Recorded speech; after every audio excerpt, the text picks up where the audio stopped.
Hi everyone, I'm Alexis and I will be discussing the drug Imitrex. Imitrex brand name is sumatriptan succinate and the chemical name is the butanoic acid, along with all of that. The uses for this drug include treatment of migraines and acute cluster headaches. So some limitations include using only if a migraine or cluster headache is the sole diagnosis. And then for the injection version, if at first it does not work, reevaluate the original diagnosis because it may not just be a migraine or cluster headache. It is also not for the use of preventing migraines or cluster headaches. It is specifically to treat them, so it should not be used as a preventative drug. Here are the contraindications. There's quite a few of them, so I'm just going to hit off on a couple of them for time constraints. So there's the history of or risk of stroke, peripheral vascular disease, ischemic bowel disease, uncontrolled hypertension, hypersensitivity to Imitrex, or severe hepatic impairment. Some significant interactions with Imitrex include ergot-containing drugs. That, along with the 5-HT1 agonists, both of those drugs would be contraindicated when used along with Imitrex within a 24-hour time period. And then an interesting fact I found about Imitrex is that they did two randomized placebo-controlled trials of Imitrex injection, 6 grams, in 1,104 patients with moderate to severe migraine pains, and the onset relief was less than 10 minutes. So that's really good because as someone who suffers from migraines pretty consistently, that onset of relief within less than 10 minutes is nice. So within an hour, relief was achieved by 70% of the patients within the trials, and then relief was achieved by 82% in one trial and 65% in the other trial within 2 hours of administration. So I thought that was kind of cool. This is the line bond and skeletal structure of the lone pairs of the Imitrex molecule. So we have all the lone pairs as these two dots together. Each one is to help the atom in need obtain the octet rule, satisfy the octet rule. So here the nitrogen is connected to three different atoms, but that only gives 6 electrons and it needs 8. So that lone pair helps it reach the 8 it is needing. And then I'm going to go ahead and draw out the expanded structural formula for you. So we know that ends and bends are carbon atoms, and if we are left with any carbon atoms that need to have their octet rule fulfilled, we know that we add in hydrogen atoms to bond with them. So we're going to start off with the end right here. We have nitrogen and it just ends. So we know that that's going to be a carbon atom, and we know that since it only has 1 atom connected to it, we need to add 3 hydrogen atoms to fulfill the octet rule. And then we're going to go up here. We have our sulfur atom with the 2 oxygen atoms and their lone pairs to fulfill the octet rule. And then moving on, we have a carbon atom connected to another carbon atom. Here we have 2 bonds, and we need to fulfill the octet rule, so we can add in 2 more hydrogen atoms.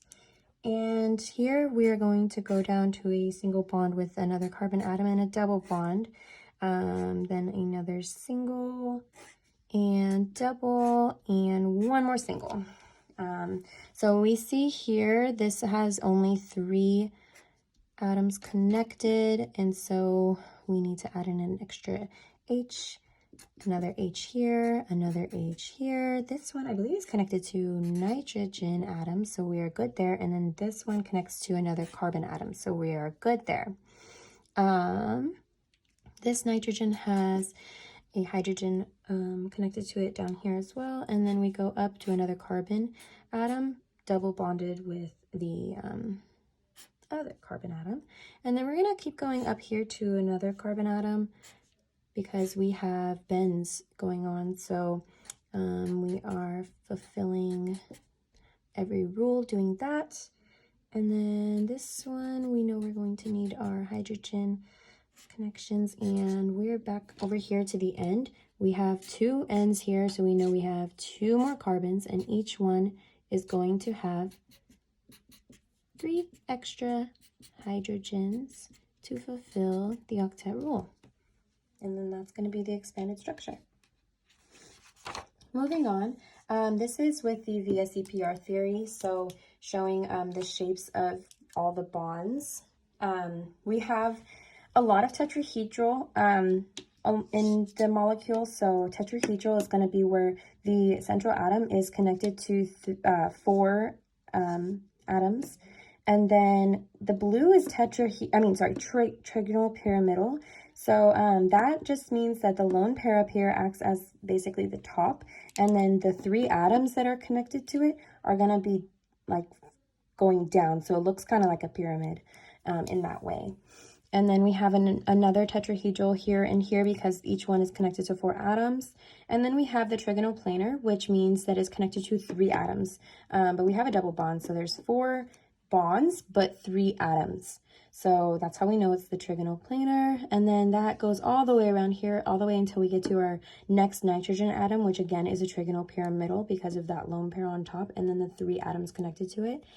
We have 1, 2, 3, 4 more tetrahedral bonds, and then we have one last trigonal pyramidal here. To find the molar mass of the molecular formula of Imitrex, which is shown here, we look at the periodic table and find the mass of each atom, and then we're basically going to add them all together. So an easy way to do this would be to multiply each mass of a single atom for the formula by how many of each atom are in the formula, and then add all of those together. So we have each of those drawn out here, and then it comes down to 413.5 for our molar mass. And now we're looking at hydrogen bonding with water. This is the exercise version, so this won't be my molecule, but we know that hydrogen can bond with F, O, and N. So it's the Fon rule.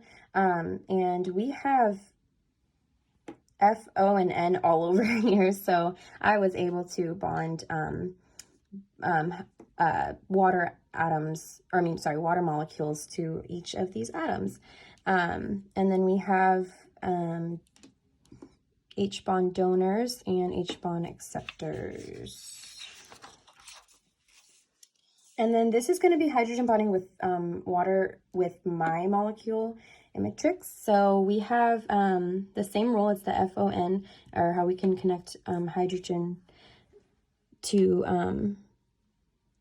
molecules. So the water molecules to mine. We have basically are able to connect it to each of these that are shown here. We can't connect it to any of these C's and H's in here because H can only bond with F, O, or N. And then for polarity of my drug, I found that all 4 of these areas are polar because I know that if it is a trigonal pyramidal shape, then I know that that's going to be asymmetrical. And if it's asymmetrical, I know that that is polar. So that is one way I was able to figure out which of these are polar. So I put here, considering the portions of the molecule that are polar, it is safe to say that Imitrex is soluble in water. The bonds made by nitrogen atoms, which are trigonal pyramidal, like I stated, and the sulfur atom, which is tetrahedral, are asymmetrical, which proves them polar. On PubChem, my water solubility of Imitrex said that it is 2.14 times 10 plus 4 milligrams divided by, or per liter at 25 degrees Celsius. So I didn't really find much on the polarity of my drug. It was a little bit difficult to find, but I was able to at least get a little bit of information and then make my own assumptions based on what I know.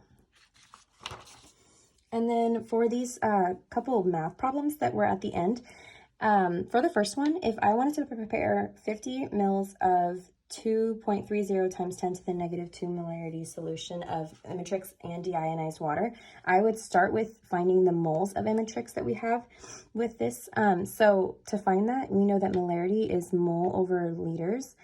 So in that case, we can actually change it around to molarity times liters equals moles. So in that case, we are able to find the moles of Imitrex. Doing that, we're able to cancel out the liters here, and we find out that it is 0.0015 moles of Imitrex.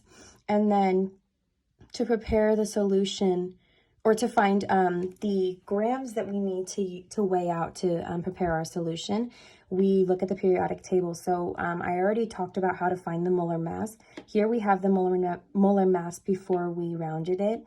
That is equal to 1 mole of Imitrex. So by multiplying the moles of Imitrex in this solution by the grams of Imitrex per mole, we get this longer number, the 0.47551235, which using the correct amount of significant figures, we find out that it is 0.476 grams of Imitrex.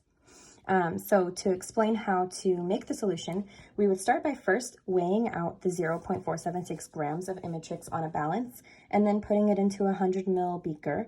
Lastly, we'll add the deionized water until it reaches the 50 ml mark on the beaker. And then our second equation, we are looking to calculate how many milligrams of Imitrex are contained in a 2 ml of a 3% weight over volume solution of Imitrex. So weight over volume percentage is weight over volume percent times volume of the solution equals the mass of the solute over the volume of the solution times 100%. So the mass of the solute is the weight divided by volume times volume of the solution over 100, which is 3 times 2 divided by 100, and that is how we find out it is 0.060 grams, which is equal to 60 milligrams. And that is all I have, so thank you very much.